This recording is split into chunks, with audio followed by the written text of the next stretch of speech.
अपनी नफासत से, अपनी शाइस्तगी से तुमने अपनी जिंदगी में आने वाले हर इंसान को बदल कर रख दिया। और अब तुम मुझसे भी ऐसा ही बर्ताव चाहती हो, बगैर तोड़े हर चीज संभालने की उम्मीद कर रही हो। लेकिन मैं तुम जैसा मुतवाज़िन नहीं हो पाता, नहीं कर सकता।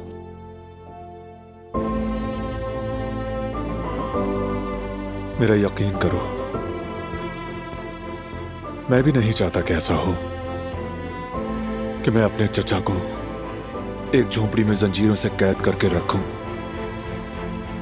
मगर उस आदमी ने मेरी मां को कत्ल किया है दिलान, मेरी मां को।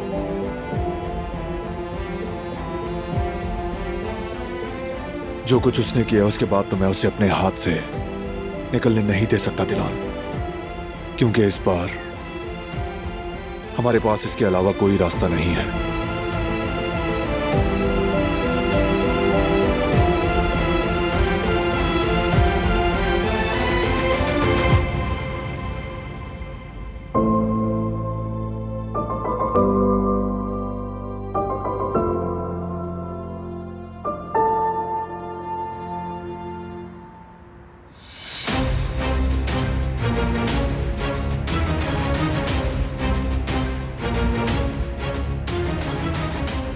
आजाद साहिबा जो खाना लाई है, इंसान का तो पेट नहीं भरता इससे।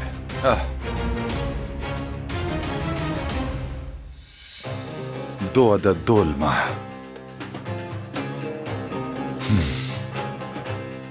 कम से कम गोश्त ही पका कर ले आती।